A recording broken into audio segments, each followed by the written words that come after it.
Everyone thought he was a loser weeb, but he bags a Russian baddie with his Russian-speaking skills, shocking everyone. Alya is the most sought-after girl in the school because of his beautiful looks and because she is half Russian from her father's side. She is an all-around genius with excellent grades in both studies as well as sports, and starting this year, she is also going to be the treasurer of the student council. Everyone makes way for her as she walks, when a senior blocks her path and introduces himself as Ando. He claims that he has heard a lot about her from her sister and asks her out for a date, but the cold-hearted Alya immediately rejects him in front of everybody. Ando persists and asks her for her number at least, but Alya tells him that she has no interest whatsoever in his pathetic Discord mod face, completely destroying the man's confidence. She also tells him to take out the chain as it is against the school rules before walking away, while all the students are shocked that she just destroyed the most popular guy in the school. Alya doesn't give a damn about all this, though, as she enters her classroom and sits down beside her friend Q's sleeping on his desk. She kicks the chair, waking him up as she glares at him, asking whether his pathetic ass was watching anime all night again. He tells her that anime is an art form of the gods, and she shouldn't disrespect it as it has helped several guys escape loneliness, and tells her that he had a fight on Twitter with a neckbeard about whether lolis are legal or not.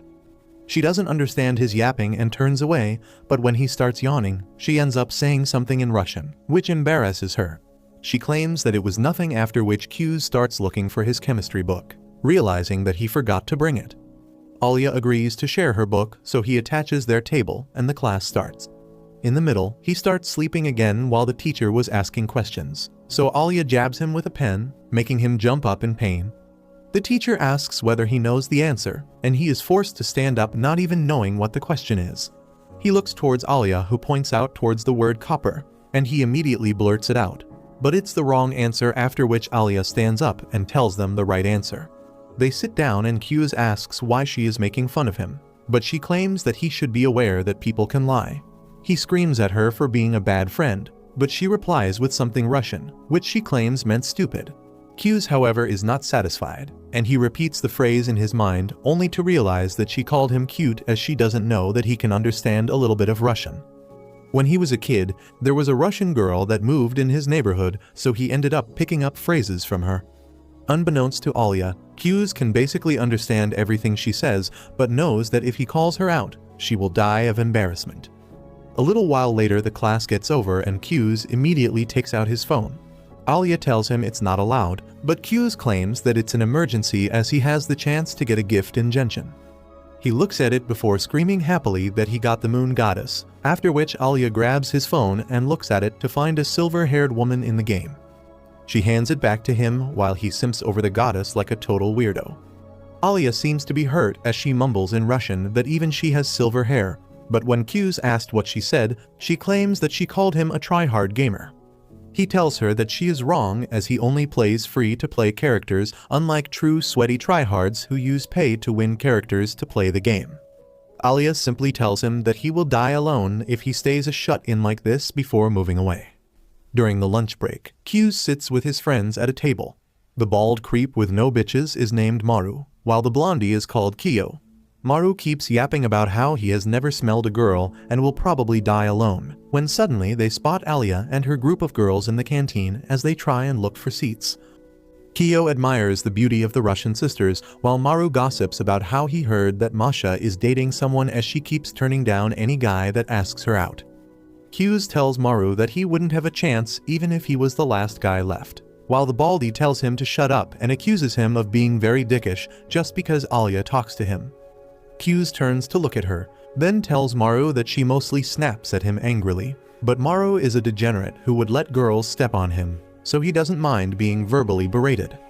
He claims that if he had a chance, he would have gone for Suo because she seems to be the most approachable, but Kyo brings him to reality, claiming that she is still out of league and has rejected even more guys than Alya or Masha. Q's turns around to see Alya and Suo walking their way when his eyes meet with Suo, who smiles at him and asks whether she can sit here. He agrees and Suo immediately takes her seat beside him while Alya sits across the table looking a bit grumpy and disappointed. Suo starts talking to Q's about their similar ramen choices and how they both think that the ramen should be made spicier, while Alya looks at her omelet and starts fuming. She asks Q's whether he and Suo know each other, and Suo replies that they have known each other since childhood as they went to preschool together and have been friends ever since. Q's asks Suo whether she is friends with Alya, but she claims that not yet, but hopefully they will become friends soon, while Alya looks down and claims that she wouldn't mind. Soon the two third-wheelers move away from the table, while Maru tells Q's to get the dub with these two and leaves. Immediately Suo shifts towards Q's, annoying Alya as she starts asking Q's whether he wants to join the council as she has offered him a position. Q's refuses, claiming that he has no interest whatsoever, but Suo persists, claiming that he will be a good fit with herself and Alya. Moreover, he also has experience being the vice president during middle school. This surprises Alya, but Q's claims that during that time, he was the VP while Suo was he president, but it was only because each president had to have a mate with them who can become the VP. Sup turns towards Alya and tells her that despite how he looks, he still knows how to get work done, but Alya seems annoyed as she drinks her cola, claiming in Russian that she already knew that and doesn't need her ugly ass to tell her. After lunch was over, Suo bids goodbye, leaving Alya and Q's alone, and Alya immediately asks whether they are close. Q's replies that they are good friends and asks why Alya looks so surprised. She claims that she never thought any girl would want to be a weeb's friend, but he points his finger at her, claiming that she is a girl and his friend. Alya is taken aback and claims that she is indeed his friend before walking away, claiming that she forgot something in the office. Later that night, Q's ends up dreaming about his childhood and the Russian girl who he would play with every single day as she taught him how to speak a little bit in Russian. She didn't know any Japanese, so Q's ended up forcing himself to learn Russian just to talk to her. He wakes up from the dream with a sad face as he realized that at this point she doesn't even remember her name. After that he didn't go to sleep, instead decided to head over for school, where he ended up cleaning everything in his classroom. By the time Alya arrived, the classroom was shining as Q's tells her that he woke up early and had nothing to do. She walks over to her desk and Q's notices that she has a stain on her socks. Alya explains that while walking, a truck ran over a puddle and splashed her, but she has extra socks so it doesn't matter. After that she looks at Q's and asks whether he really doesn't want to join the student council. Q's replies with a sigh that he indeed doesn't have any interest in the council. She looks a bit disappointed, but then she pulls out her sock and notices Q's looking away immediately. She decides to mess with him a bit and tells him to bring a spare sock from her locker. He averts his eyes and gets the sock from the locker, but Alya tells him to put it on her feet. He is shocked at that, but Alya claims that it must be a treat for a creep like him, and Q's realizes that it indeed is a treat, when suddenly Alya speaks under her breath in Russian about how it is a treat for her as well.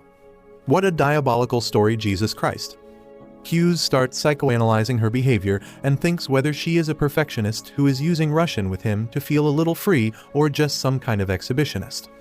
Anyhow, he drops down to his knees and grabs her feet, shocking Alya, who didn't think he would do it. She starts squirming away, but he holds her feet tightly and starts sliding on the sock slowly. While pulling it up, he accidentally touches her chicken thighs, which gets him a swift kick to the face, knocking him out, while Alya Rousey gets up and scurries away. Later that day, he texts his League of Legends forum about how he might have thing for feet when he notices that Alya still seems a bit mad. She walks out, and he follows her, immediately apologizing for his actions. She turns around and tells him that it was actually her fault as she kicked him and tries to touch his neck, asking whether he is hurt. He immediately backs off embarrassed, claiming she has nothing to apologize for as she showed him a peek of the promised Neverland. Alya suddenly realizes what he is talking about while Q's wonders why he is so stupid. Even after that he bows down and thanks her for the spectacular view, which gets him a punch to the face by Ronda Rousey, knocking him down. She starts running away, calling him a creep in Russian, but he gives chase, following her while she tells him to get lost. After a while he catches up to her and offers him her favorite cola as a peace offering. She takes a sip and asks in Russian whether he wants a sip. He ends up chickening out and pretends not to understand what she said, while Alya smiles and claims in Russian that she can express her feelings in Russian, which he will never understand, while Q stands there thinking that he knows Russian very well, but decides to keep it a secret for now to see what her true feelings are. Some days pass by when one afternoon, Yuki calls onto Q's and asks him to help her out clear the council room. He reluctantly agrees as his lazy ass is not used to working out. but he meets up with her regardless, and they start chatting when suddenly Alya appears from behind some boxes, looking a bit pissed to see the closeness between Yuki and Q's. He realizes that Yuki definitely set this whole thing up to mess with him, as she knows Alya likes him. They start cleaning everything and Yuki keeps chatting with him, while Alya seemingly gets even more pissed and tells Q's to pay more attention to work. Yuki realizes that this is the perfect time, so she excuses herself and moves out, when suddenly Q's hears Alya mumble in Russian that even she wants some attention. She keeps telling him to come near her in Russian, smugly thinking that she is literally throwing herself at him while he has no idea. Meanwhile, Q's is wondering what kind of a thirsty thought talks so openly. Thankfully for him, the remaining work gets sorted out pretty quickly, and he was about to take his leave when suddenly the door opens and a tall senior enters the room, surprised to see it all so clean already. Yuki tells him that Q's helped them, so he thanks Q's and introduces himself as Ken, the president of the student council. He tells Q's that he has heard a lot about him from both Alya and Yuki, but Q's starts feeling uncomfortable and decides to leave. Ken stops him, claiming that he helped them after school so he will buy him dinner tonight. Q's politely refuses the offer, claiming that he was just helping some friends. Before he can leave though, Yuki jumps in the conversation and tells him that he should accept the gift as he will have to cook for himself at home anyways. Ken ends up making the decision for them and also invites both Yuki and Alya to join them for dinner. Later that evening, they all go down to a diner and sit down, while Ken again thanks Q's for helping them with the council work. Yuki tells him that Q's is pretty good at physical work as he gets it done pretty quickly. Moreover, he is an expert negotiator as well. Ken immediately recognizes his talent and offers him a position in the student council. Q's again politely refuses, claiming that he is done with student council work forever, as he didn't really enjoy it during middle school. Ken agrees that it is definitely a lot of work, but tells him that it has its own benefits as well. He tells Q's that being in a student council means that he has an automatic recommendation to join the best colleges in the country. But even after this, Q's shows no interest as he simply wants to watch anime and enjoy life. Unfortunately for him, Yuki wouldn't stop writing him and tells him that they can run for the next council president once again just like they did in middle school. Q's refuses this time more firmly, while Ken tells him that Yuki is going to have tough competition as Alya is also going to run for the council president. Q's had no idea about it, and he looks at her for confirmation. Alya tells him that she is indeed going to run against Yuki next year during the elections, but before they could talk any further, their food arrives. After the dinner, they all part ways as Ken head on the other direction alongside Yuki, leaving Q's to drop Alya back home. On the way back, Q's asks Alya whether she is actually going to run against Yuki, but she doesn't seem to be very eager to talk about it, and tells him that she will go on her own from here. Q's bids her goodbye and heads back home, only to find Yuki sprawled on the couch, reading a romantic novel. It turns out that Yuki is actually Q's real sister, but because she wants to be his wingman, she is pretending to be his love interest to make Alya jealous and want him more. He tells her that he doesn't need her help and heads back to sleep. The next morning, he gets woken up by his annoying sister once again, who jumps on top of his bed and tells him to get up even though it's a Sunday. This annoying brat then drags Q's all the way to a mall to have some good breakfast, but she starts forcing him to watch a movie with him. He refuses, and they head out to a nearby clothing store where he notices that Yuki's behavior is changed, and he asks what's up with that. She tells him that she noticed Alya tailing them, so she is going to stop behaving like his sister. He wonders what he should do right now, but before he could even say anything, Yuki ends up moving towards Alya and greets her warmly. Alya gets pretty embarrassed, but pretends that she just came here to shop some clothes and they met by coincidence. The bratty sis asks Alya whether she has had lunch yet, as they were just going to a restaurant, and invites Alya to join them. She then asks whether Alya likes spicy food, but poor Alya has only had mildly spicy curry and claims that she is fine with spices. Yuki tells her that they are going to a ramen place that serves pretty spicy food and invites her to join.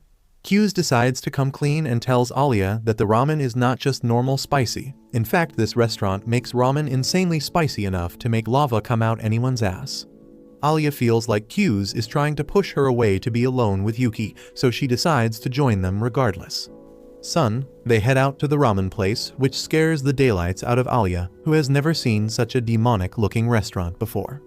Q's tells Alya that she is making a mistake, but Alya is determined and goes in with them.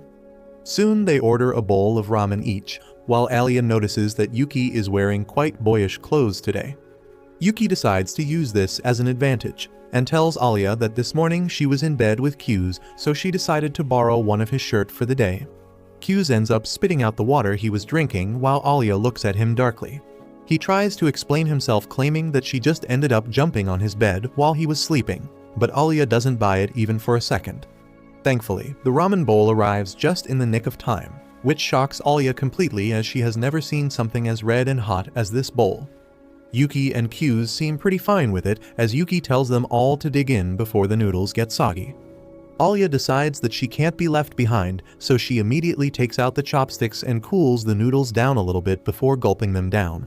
Immediately the spice hits her, but she pretends to be completely fine. Q's and Yuki also start eating and don't find the spice too much as they are used to it. But Q's ends up hearing Alya mumbling in Russian about how insanely hot it is, and he gets worried, so he asks her not to eat it, as they can get something else for her. Alya tells him that she likes the heat a lot, while Q's can literally see her tearing up and asking for help in Russian. Before he can say anything again, Yuki asks Alya about what she thinks of this dish, and when Alya says that she likes it, Yuki messes with her even more and gives her hot sauce to add in her ramen to make it taste even hotter. Q's tells Alya not to do it, but she is not going to lose this battle, so she puts a small amount of sauce in her noodles and tries it once again. This time she ends up screaming loudly, unable to control herself, and runs out of the restaurant. Q's follows her and finds her alone in a park and asks whether she is okay. Alya replies that she is fine, but Q's asks her whether she wants some ice cream and she immediately agrees. He gets her a triple scoop, which she likes much more than the hellish ramen. But while she was eating, Q's again asks her why she wants to become the council president. This makes her mood sour quickly as she tells him that she just wants to try. He asks whether she has a partner, but she replies that she doesn't, claiming that she has no need for a partner and can do it all herself. He tells her that it doesn't work that way as she needs to have someone to run for vice president with her. She replies that she will find a random person and put their name down in the register and it should be fine. But under her breath, she mumbles in Russian that she would want him to be her partner. She finishes up her ice cream and asks Q's whether he has any plans, as she wants him to help her shop for some clothes. Q's agrees to help her, claiming that they are friends, which surprises her a little, as she wonders whether he is feeling pity for her because he thinks she doesn't stand a chance against Yuki. She angrily walks into the changing room, determined to blow his mind with her fashion sense, but gets cold feet thinking what if he doesn't react at all. She still comes out of the room, and to her surprise, the moment Q's sees her, he immediately compliments her, saying that the dress is making her look even prettier than she normally is. This blows her mind as she silently closes the curtains and starts panicking, while on the other side, even Q's starts feeling embarrassed of the cringy lines he just spoke. Alya decides to keep it going, so she starts changing her dresses one by one, giving a full-on fashion show to Q's, who compliments each and every dress on her, which makes her feel even better. She finally decides to try something a little more revealing and opens the curtains to pose, only to see that Yuki has also arrived. She quietly backs off and shuts the curtains before feeling embarrassed and wanting to crawl into a hole. Later that evening they head back together in the train, but Alya is still too fried to talk. Finally Yuki and Q's station comes, so they bid her goodbye and get off the train. Alya starts cussing herself for wearing something so skimpy, as now Q's will think she is a skank, when suddenly she realizes that both of them got off onto the same station, as she decides whether to spy on them or not. That night, Alya returns back home looking a little down, but she is immediately pounced on by her own sister, who hugs her and asks how her day was. Alya very lazily replies that it was fine before moving into her room. Masha, however, is not fooled so easily and asks Alya whether something happened because she isn't acting like her usual self. Alya takes a deep breath and claims that she just came back after meeting Q's and his childhood friend. Masha immediately starts smiling as she realizes that this is about a boy and asks Alya whether she likes him. Alya immediately defends herself by saying that she has no such feelings of him, and claims that they are only friends and nothing else. Masha starts laughing and asks how did this guy manage to steal her heart, considering she never liked being friends with anyone who was a lazy slacker and she always wanted her friends to be perfectionist. She realizes that Masha is right, as 6 years ago when she was still in Russia. They ended up getting a group project about learning the ins and outs of the local businesses. She eagerly divided group works amongst her friends and rigorously planned everything out as she wanted their report to be the best in the class. She followed the schedule perfectly and collected data on several businesses all alone on Sunday. But when she went back to school on Monday, she found out that none of her friends have even started thinking about it. She gets worked up and tells them that the report will take a lot of time to write. But her friends seem unconcerned, claiming that they have a full week to work on it. Suddenly, the blondie notices her work notebook and picks it up, claiming that Alya has literally written a whole essay already. They tell her to chill out as this is just a school assignment. But Alya is one of those perfectionists who got no chill, so she tells them to take this seriously. This results in her getting into a major argument with the blondie who tells her to do it all alone if she wants to be such a perfectionist and leaves. Later that evening, Alya stays over late and keeps writing the report and continues to do so every single day till finally the results of the reports is unveiled. A different group ends up winning because their report was more cohesive, while Alya holds back her tears clutching her group work that she did all alone. That day, while walking back home with tears glistening on her cheeks, she decides that from now on she will never depend on anybody because they will always disappoint her no matter what. After that, she ended up qualifying a very difficult examination and got transferred to Japan, where the first day, she ended giving a speech at the ceremony, which immediately made her a favorite. After the assembly, when the class was about to start, she noticed Q's for the first time, sleeping on his desk with no care in the world. She wakes her up, claiming that the class is about to start, and he groggily tells her that her speech was phenomenal. She introduces herself very cordially as she expected everyone at this super prestigious school to be perfectionists like her. Slowly, the facade wears down as she notices that most students here are slackers as well, and most of all Q's was the biggest slacker, never bringing the correct books, always behind in physical education, and literally sleeping through the entire math class. Soon she starts going back in her shell, and not talking to others because they were disappointing her once again. Soon the seasons change and the school festival arrives. They all divide duties and start working on it. But even after being behind in all aspects, the students are very chill about it and go back home while Alya works overtime sewing the banner as she felt all alone once again. She hurts herself once again and puts on a band-aid when suddenly the door flings open and Q's enters the room. Alya is surprised to see him after the school is over, but he claims that she shouldn't overwork and go back home. Alya at this point is pretty prickly and tells him to mind his own business as she has a lot of work to do. But he tells her not to worry as he has sorted everything out. He used some connections to get permissions to stay overnight in the school. He also made some friends in the handicraft club and convinced them to help with the festival work as well, so now there are a lot of people who can help. He tells her to relax and go back home, but her feelings finally end up coming out as she tears up and claims that she can't relax because she wants to put a really good festival which people will genuinely enjoy. And she won't be satisfied with any shabby, and she will not compromise on the quality of work no matter what. He tells her that she is putting all her efforts in the wrong places. He claims that she is putting all her efforts into doing everything alone. But if she was smarter, she would have focused all her attention on convincing everyone else to work together, which would have lowered the load on her as well as involve all the students. She stands up and leaves the room while wondering what the hell is that guy's problem. The next day, however, is a total shift from what she was dealing with as Q's somehow motivated everyone to do their best for the festival, and they started coming up with hundreds of ideas for attractions. They started staying late in the school having fun and working together, and slowly Alya started opening up to her classmates again. The day of festival finally comes, and it turns out to be a total hit as their attraction ends up winning the best attraction in the school award by a large margin. The festival finally ends with a student dance, where Alya finds Q's sitting all alone. He asks why she is not dancing as everyone and their mothers would want to dance with her. But she claims that she doesn't want to dance right now because every boy keeps bothering her about it. Q's laughs and tells her that because of her attitude, everyone has started calling her the Ice Princess, but Alya doesn't seem thrilled about it. She claims that she doesn't like the fact that they call her a princess because it makes her feel like she was born with everything even though she has worked very hard for everything she has achieved till now. Q's smiled and tells her that he won't call her that name then. Alya then turns to him and apologizes for lashing at him the other day and asks whether she could do anything for him to show her gratitude.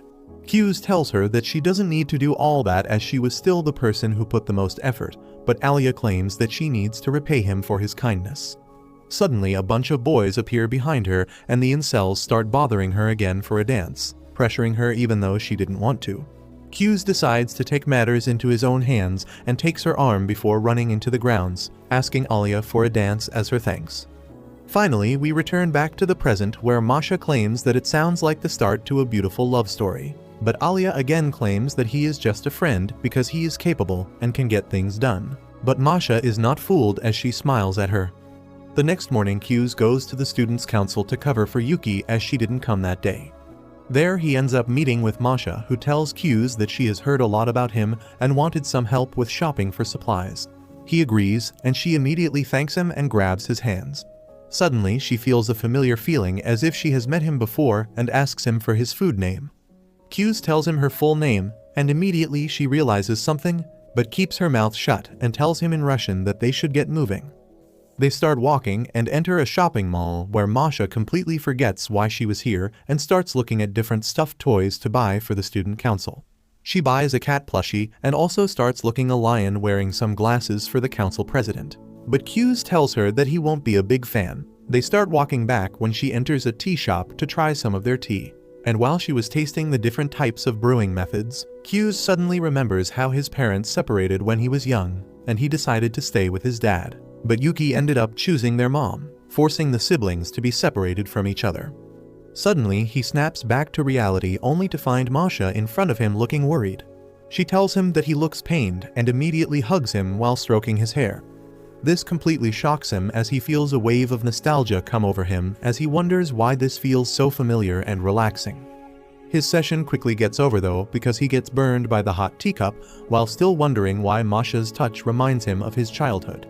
Later that day, they walk back over to the student council room where the president immediately notices the huge toy in Masha's arms. He tells her that student council shouldn't be a place to put soft toys, but Masha doesn't seem to care about it and keeps telling him that she wanted to get him a lion. The president walks up to the shopping bags, scared what else did Masha buy, but thankfully the remaining things were ordinary school supplies, which brings him some relief. He thanks Rizz for helping them buy the supplies as he doesn't trust Masha to shop alone. And Rizz can totally understand it as he knows Masha would have made the council room a total theme park if left alone. The president again tells Rizz that he should reconsider his decision to join the student council as they need capable people like him, and Masha seems to be in agreement, as she claims that he should at least join them on paper. Rizz asks why are they so hell-bent on making him join the council, and the president replies that he thinks Rizz has a special talent with sorting things out, which is very important for a student council. He claims that Rizz was an excellent vice president during his junior school. And Rizz replies that while working on that position, he realized that there were no real ambitions or goals of his that he would be able to achieve if he continued being at that position, so it doesn't make sense for him. The president tells him that goals don't need to be 100% aligned with the goal of working at full efficiency. He claims that he joined the student council not because he wanted to transform the school for the better, but because he wanted to win the heart of the girl he liked. He whips out his phone and shows Rizz the picture of a fat incel, looking very insecure. At first, Rizz doesn't identify the fatty, but Ken claims that it is none other than him 2 years ago. Rizz is shocked at the incredible glow-up transformation, while Ken tells him that 2 years ago, he was a loser with bad grades and no talent in any sports. But then he fell in love with a beautiful girl named Sarah, the vice president, but she was way too out of his league, so he decided to better himself in order to become a viable match as a boyfriend for a girl like Sarah. Becoming the council president was just a step in achieving that dream, so his reasoning to join the council was very selfish. Masha joins in the conversation and tells Rizz that even she joined just because she was friends with Sasha and wanted to talk to her more, claiming that everyone who joins the council has their own selfish reasons, and that's completely fine. This seems to change Rizz's mind a little while Ken tells him that it's perfectly fine for him to join the council, even if his sole goal is to help someone become the president. Rizz looks at a smiling Ken and asks him for some time to think upon it. He then realizes that Alya hasn't arrived yet, but Ken tells him that she probably will get late today as she has gone out to mediate a fight between the soccer and the baseball team, as both want to use the field. Rizz immediately leaves the council room as he wonders whether he should check upon Alya to make sure she is doing fine. Meanwhile, Alya is not doing very fine as both the soccer and the baseball teams are at each other's throats as they hurl insult at each other like a Call of Duty lobby, when Alya tells them to talk politely. Alya tries to ask one of them to use a smaller field by the river, but none of the teams are willing to go there as they both start arguing again, while ignoring poor Alya's voice. She realizes that she always decided to work alone, and because of that she has no idea how to deal with people and make them listen to her. Tears start rolling down her cheeks as she wonders whether she is fit to be in the student council. Meanwhile, Q's reaches the area and overhears the heated discussion while Alya failed to mediate them. Q's decides that it is good experience for her and was about to leave, when he hears her call out for help in Russian, which only he understood. He decides to intervene in the middle and introduces himself to them as the student council member in charge of the general affairs. Alya seems surprised, but relieved to see him as he quickly takes control of the situation and claims that because the baseball team has fewer members, they will move to the smaller Riverside field. But in return, the soccer team members will help the baseball team move all their equipment. At first, both the teams seemed uncertain about this compromise, but the managers of the soccer team speak up, volunteering to help the baseball team move, and seeing a couple of beauties willing to help them out soon softened the baseball team as well, and they agreed to the compromise. Later that evening, both Q's and Alya start walking back, while Q's apologizes for putting his nose in between her matters.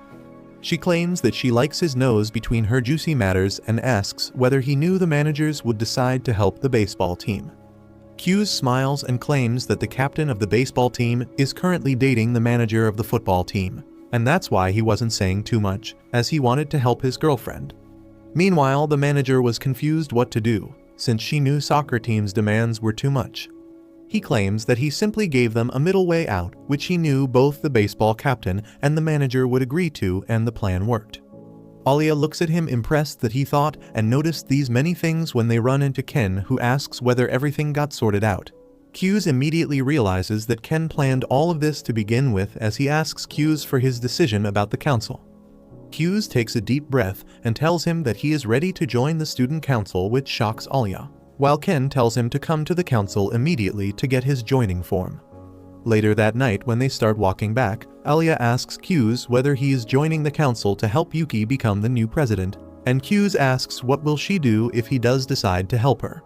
Yuki takes a deep breath and tells him that she won't back down and fight against him to become the new president, which makes Q's smile, and he tells her that he has decided to help her become the new president and not Yuki.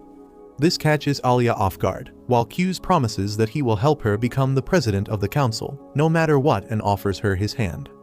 Alya wipes off her tears and takes his hand before smiling at him, which suddenly makes his heart feel something which he hasn't felt since the time he met that blonde girl in his childhood. Suddenly Alya twists his hand, asking whether he was thinking about some other girl right now, making Q's sweat, who wonders what to say in this situation. She asks him whether he was thinking about Yuki, and he immediately denies, but she thinks he is lying and delivers a tight slap, knocking him to the floor. She then walks up to him and helps him up back to his feet before they start walking back together. On the way they talk about everyday life, making jokes and having fun, when they finally reach Alya's apartments, and the time to say goodbye comes. Alya asks whether his cheek is still aching, but he claims that it's just stinging a little, but he should be fine, as he has experience with getting pepper sprayed by girls. Alya decides to relieve some of the pain as she walks up to him and plants a light kiss on his cheeks, making him blush as she walks away, claiming that it was just a friendly kiss. Q's can't believe what just happened, as he stands there blankly, wondering why this Russian girl is playing with his heart like this. He starts returning back home, and dies from cringe when he thinks about the corny things that he just said to Alya. He wonders what made him say things like that, but at the same time Alya was also going along with it, without trying to resist. He wonders whether she actually loves him, and all the flirting in Russian was real. But he smacks himself on the head, reminding himself that Alya is way beyond his league, and he shouldn't get his hopes up. He returns back home and realizes that if this entire day was a setup to make him join the student council, then Yuki must be in on it, so he enters the dark house to confront her. He finds her in the bathroom while she starts celebrating because the trope of walking in on your sister never happened in their life. Q screams at her that it didn't happen because it's not necessary, but Yuki straight up says that anime fans love fanservice.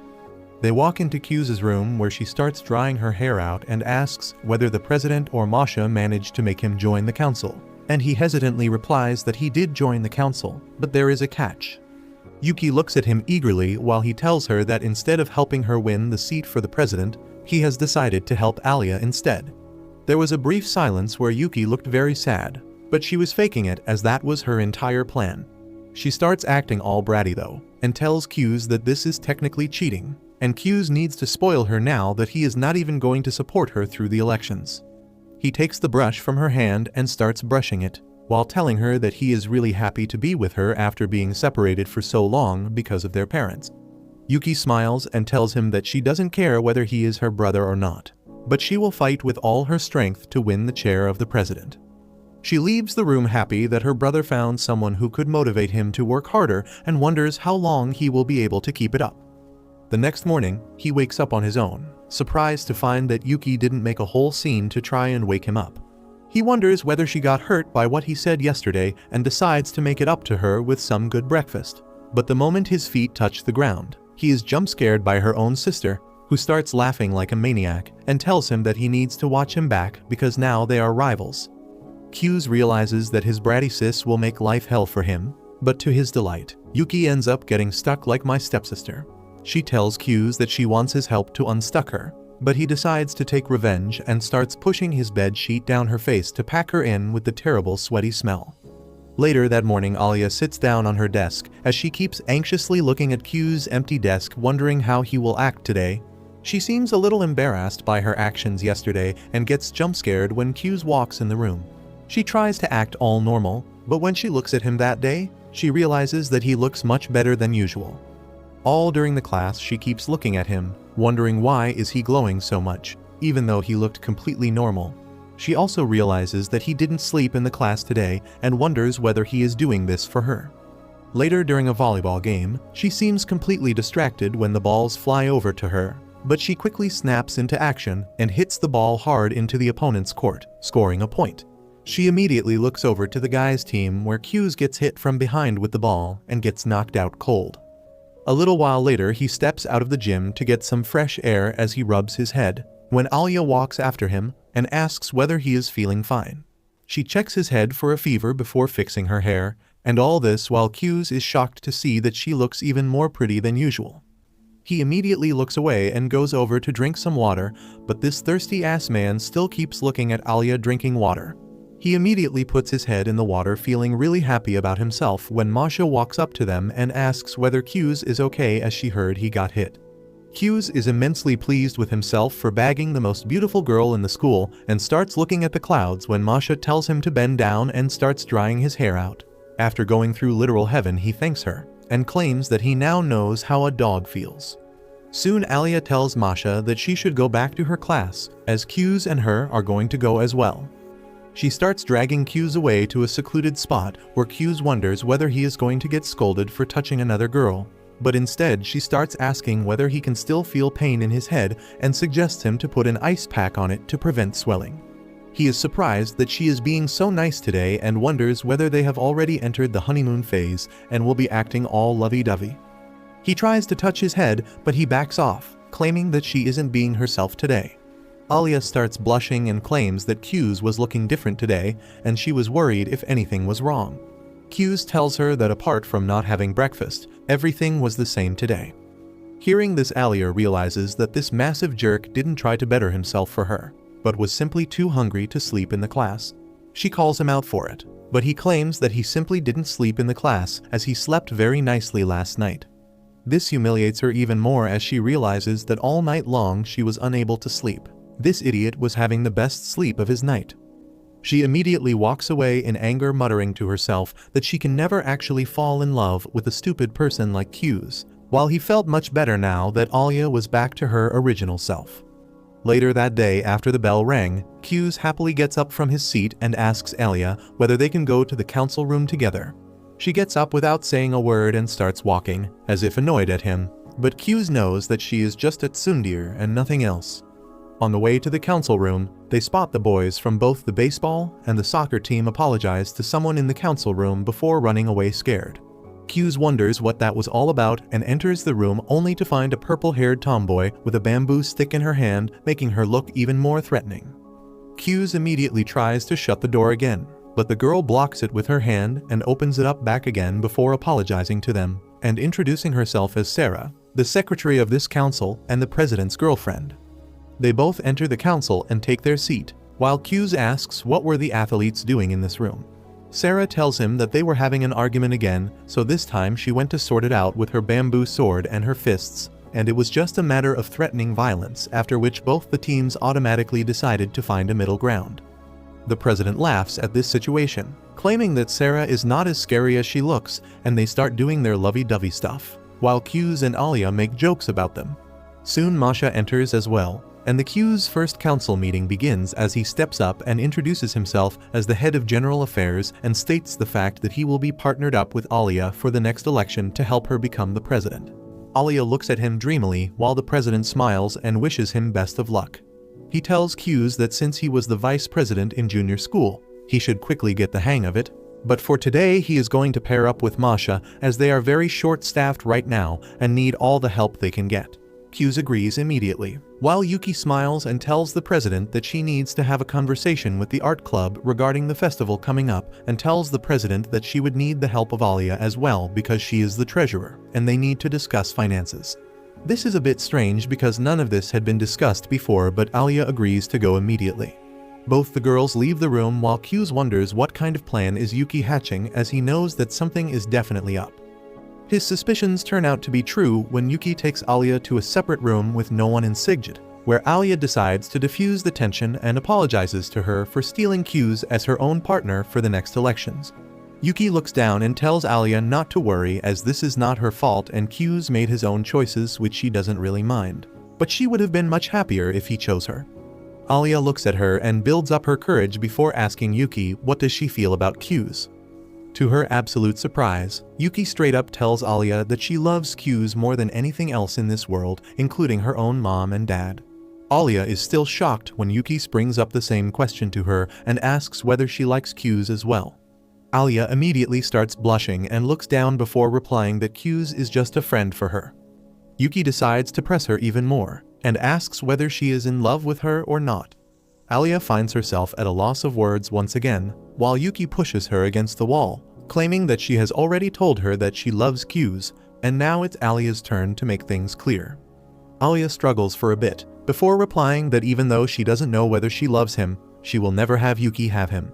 Yuki smiles cheekily and tells her that this is enough conversation for today as they need to work as well, and leaves the room, while Alya wonders what the hell just happened.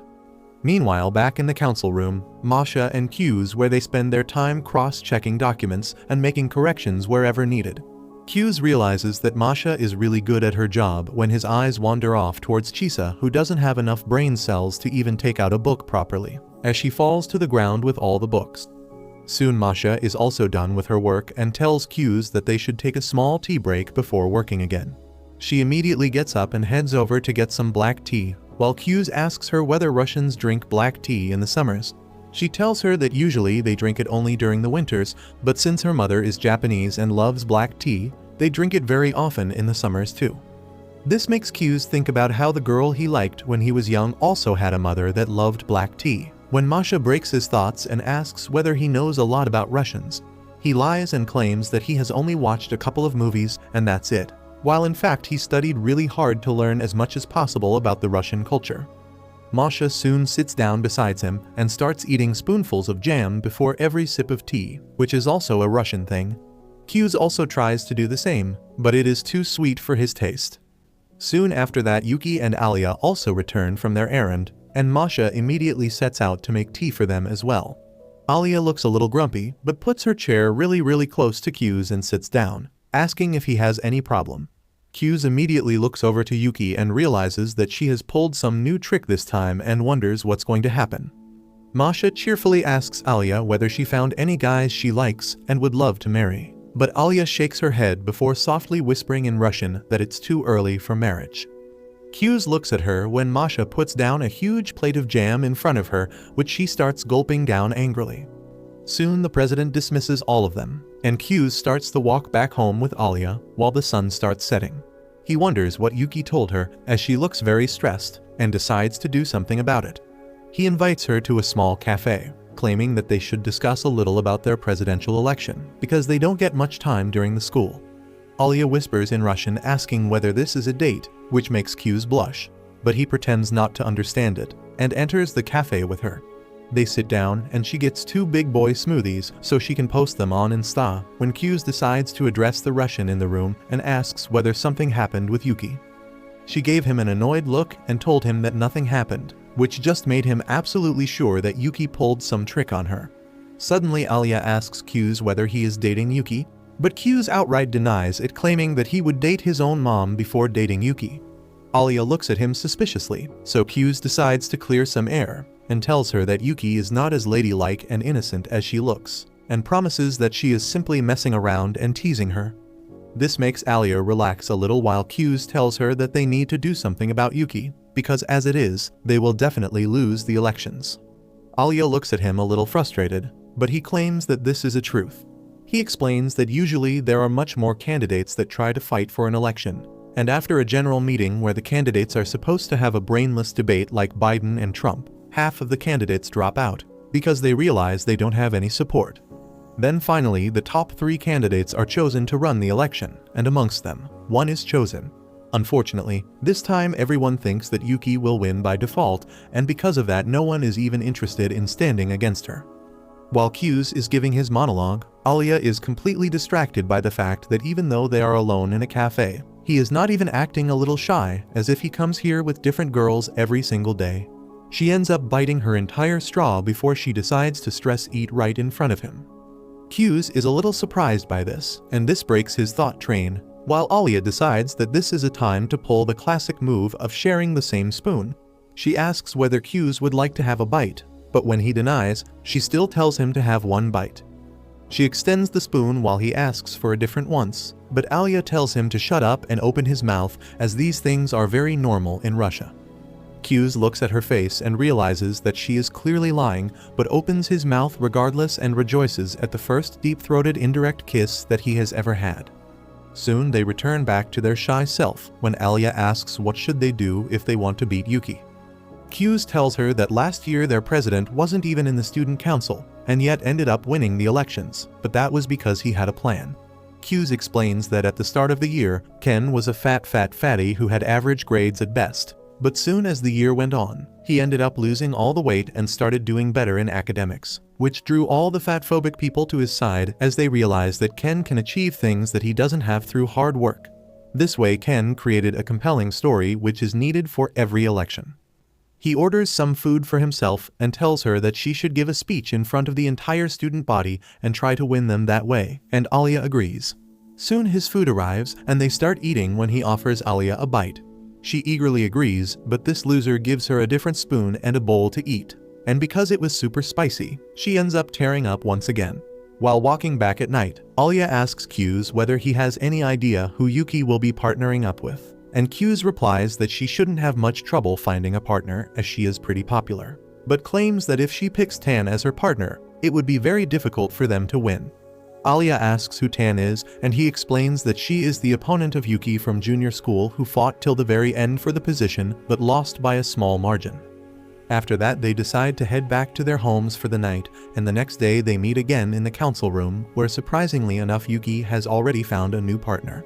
She comes in with a glowing face, smiling at Q's before revealing that her partner is going to be Ayano from her class, who looks at Q's directly, while he wonders why is his sister tormenting him so much. The next morning when he goes back to school, he is approached by Ayano, who asks him whether he is seriously planning to fight the elections against Yuki. Q's wonders what is this girl planning to do and replies that he is indeed going to fight elections with Alya as he has promised to do everything in his power to make her the president. Ayano looks at him blankly and asks whether he forgot how strict his grandfather is about the matters of family. This brings a distaste in Q's mouth as he remembers his grandfather constantly barking about how family is the most important. He tells Ayano that Yuki is still the most important person to him in this world, and he would always be by her side. But at the same time, he is going to help Alya win these elections, and that's his final decision. Ayano bows her head and asks whether he has any message for his grandfather, and Q's heatedly claims that if the old man has anything to say, he should say it to his face and leave Yuki alone. After that, he walks over to his classroom where his two incel friends grabs a magazine filled with pictures of idols and asks which one Q's prefers. Q's is a true Sigma, claiming he isn't interested in two-dimensional paper cuttings, but when forced to pick one, he picks the girl with brown hair. The bald incel immediately comments about how this woman looks like Masha and asks whether Q's is making moves on her, but Q's replies that she already has a boyfriend and is way above his league anyways. Suddenly, Alya ends up entering the classroom and spots Q's holding the magazine in his hands. This pisses her off as she calls him an animal in Russian before asking why the hell would a member of the student council bring a book like this. But Q's promises that Takeshi, the single-brain-celled incel, brought this stupid magazine and not him. Alya doesn't seem to care and sits down annoyed, while Takeshi, who is dumber than Biden himself, asks whether Q's would like to date Yuki. Q's replies that they are not in Alabama, so no, and moreover he wants a girl who can also be his best friend. Alya smiles and claims in Russian that she can be his best friend as well. This makes Q's blush, while the others ask what's up with him. He tries to change the subject, but Takeshi's brain is smoother than a bowling ball as he can't get a hint and continues saying that a girl should have a cute smile and should be very friendly with everyone. Q's realizes that Alya is feeling sad about this, so he asks her to be a bit more considerate. So this pea-brained incel jumps up and claims that personality doesn't matter as long as the girl is as pretty as Alya. This was the worst thing he could have said to a modern, strong, independent woman, as Alya gets into his face and tells him that incels like him will never find a woman who is three-dimensional, and grabs the magazine before taking it away. Later that day, all of the council members arrive at the council, while the girls decide to gamble Kit Kats as it is already sanctioned in Russia. Yuki decides to take everything away from Alya, so she is forced to survive on knockoff products from Russia and seems to be doing pretty well, as she is good at bluffing and Alya can't read her well. Sarah, Ken and Q's are sitting on the opposite table, keeping scores when Ken comments that he always thought Alya would be more composed, but she seems to be super easy to read, which Yuki is taking full advantage of. Q's laughs, claiming that a battle of wits is where Yuki is at her strongest, when Sarah claims that she can't ever figure out what's going on with Masha though. She always looks with such a pretty angelic smile that it would seem like she is a Russian goddess herself with no flaws in her. Ken laughs, but then asks about Ayano's relations with Yuki, and Q's replies that she serves Yuki and her family, as her grandparents did before her. Sarah is surprised by this, and asks whether her parents also serve the Yuki family, but Sarah shakes her head, claiming that they are office workers, and she just chose this path because she admired the commitment of her grandparents. She almost lets it slip that Q's and Yuki are siblings, but Q's manages to cover it up and tells her to be more careful as no one in their school knows about their relationship. Ken seems very interested and asks whether she received any kind of special training, and Ayano nods, claiming that her grandparents have drilled it in her that she needs to be like a shadow, always away from limelight and working behind the scenes to make sure the person who she is serving never has to face any issues. Soon enough, Masha also walks up to their table and sits down beside Q's, asking Ayano if she can refill her cup. She tells everyone that Alya ended up sending her away as she wanted to play on her own. They all look at both Yuki and Alya completely engrossed in her game, when Q's claims that Alya seems to be enjoying herself. The others can't really see this, as she seems super stressed about the game. Soon the bottle of juice that they were sharing runs out, so Q's and Masha decide to head out for a drink run and ask everyone for their preferred drink. Literally every single person in the room mentioned a different drink, but Q's ends up remembering all of them exactly after one listen, which surprises everyone as he simply walks outside. While walking with Masha as the sun was setting, she thanks him for standing in the elections with Alya as it means a lot to her. Q's replies that she doesn't have to thank him for something like that, but Masha claims that this is very special, as Alya never lets anyone help her as she hates depending on others, but surprisingly she is willing to get help this time. Q's straight up asks whether she intentionally acts like a stupid thought around Alya. This takes Masha by surprise, but she smiles, claiming that she doesn't want to compete against her own sister, as she knows Alya is a super hard worker. This makes Q's think about his own overachieving sister, who looks so elegant at school, and wonders whether she pretends to be a total nerd at home, but comes to the decision that the person at home is the actual Yuki and not what she becomes in the school. Masha asks Q's why does he pretend to be a lazy person when he himself is super responsible. This catches him off guard, but he smiles and claims that he wants to live his life without disappointing anyone. So he tries to act lazy so no one depends on him ever. Masha smiles warmly and pats him on the head, telling him that he is doing a great job, while Q's feels like her dog, but kind of likes it as well. The next morning, Alya gets stream sniped by Tan, the old rival of Yuki, who stops her in the middle of the school and asks why the hell did she stoop so low that she pulled Yuki's partner to join her team instead. Alya was shocked at this and didn't know what to say, while Tan asked her whether she was scared that she would have no chances of winning if Yuki was partnered up with Q's. Everyone in the school hears this fight and start watching, embarrassing Alya even more, who tells her that Q's himself wanted to be in her team, but Tan refuses to believe it. Thankfully, Q's arrives at the right moment and tells Tan to back off as he indeed chose to run with Alya, and Yuki knows of this and doesn't mind it either. He tells Tan to apologize to Alya, but she walks to him straight up and challenges Q's into a presidential debate. She claims that people like Q's shouldn't have a place in the student council, let alone the elections, but Alya intervenes, telling her to back off, as if she wants to debate him, she will have to go through her. Tan turns out to be a total savage, and tells Alya that she is simply a puppet who gets good grades, but has no social or life skills, so she will just get herself embarrassed, but claims that it might be better for the entire school to get rid of the eye candy from the presidential election, so she challenges both of them to a presidential debate at once. The next morning, both Q's and Alya head over to the council president, revealing their encounter with Tan, which confuses the president. He claims that Tan is a respected student and very smart as well, which means that it wouldn't be very easy to win against her in these debates. Alya doesn't seem to be bothered by it, but Q's mentions that they don't really have anything to gain from it, since Tan is not even in the presidential race, but Alya claims that it would still give her an opportunity to show her skills and ideology against Tan in front of the student body, which might win her some more support. Later that day, both Q's and Alya go over their game plan, while Q's tests her by listening to her answers against Tan's accusations till he is satisfied with her preparation. Before they were about to leave, Alya asks whether Tan doesn't like Q's, but he looks off into distance, replying that he thinks that both of them respect each other equally and they don't have any bad blood. In fact, she was a very good friend of Q's during middle school. This surprises Alya a little, who asks why would Tan turn against Q's this way, and he replies that Tan probably thinks that he is simply trying to bring chaos in the elections. In Tan's eyes, Q's is leaving Yuki when she is at her strongest to support a different candidate for absolutely no reason than to spark some hurdles in her way and make things more interesting, which Tan doesn't like. The next morning, they both walk down to the auditorium, when they are approached by a Gen Z girl named Mia, who is basically Tan's friend. She seems to know Q's already and tells them to relax a bit before walking ahead. Alya doesn't really like the way she carries herself, but Q's claims that she is very popular among the students, so her words carry a lot of weight. Alya realizes that a person with connections can definitely be a threat, but Q's tells her not to worry about that and focus on the debate first. The auditorium soon starts getting filled up by students from every class gossiping about the elections. Alya slowly starts getting nervous at the sight of so many students who are probably talking about how she is not worthy of this position.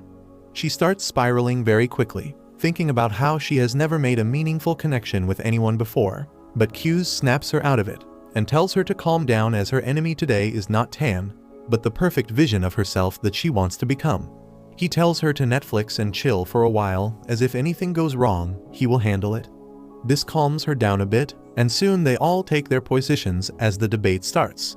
Ken introduces both sides and asks the opposition about their view, and Tan quickly moves up to the podium, and instead of aiming for Alya, she decides to aim for Q's.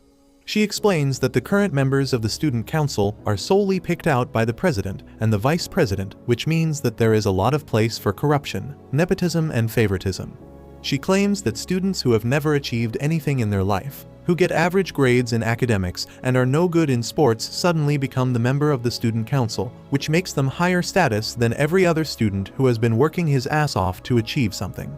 She continues that the members of the student council should be solely picked out on the basis of their grades and performance in extracurricular activities by the teachers themselves, so that they can get rid of lazy slackers who do nothing but create chaos for everyone.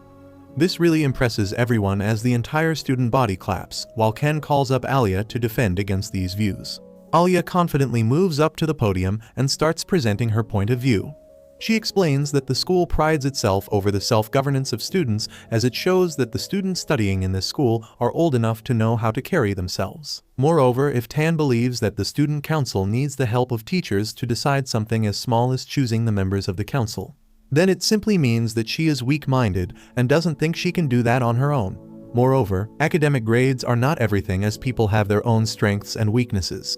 A slacker who is average in studies can have incredibly amazing social and problem-solving skills, which are very important to the student council. Q's realizes that she has saved her position now, but Tan decides to interrupt and starts questioning, but all her questions turn out to be trash as Alya calmly manages to answer everything, while Q smiles as Tan was thinking that he is her rival in this debate, when in reality it was always Alya. Tan struggles to maintain her position and asks what would happen if the president or vice president go berserk. But before Alya could answer, some of the students start creating a ruckus, calling Alya an outsider and claiming that Tan's is much better suited in the council than her. This totally shakes her concentration, and she forgets what she was going to answer. Q's realizes that this is the work of Mia, who planted these students. But the trick has worked, as the disturbance completely rattled Alya's confidence while Tan pushes her to answer the question. Alya was just about to break down completely when she feels the hands of Q's on her back, who takes over the mic and claims that Alya seems to have lost her voice because she was deep-throating some hot dogs last night. He claims that he will continue the debate from here on, but instead of talking about points, he straight up starts a stand-up comedy routine and completely roasts the poor president for no reason.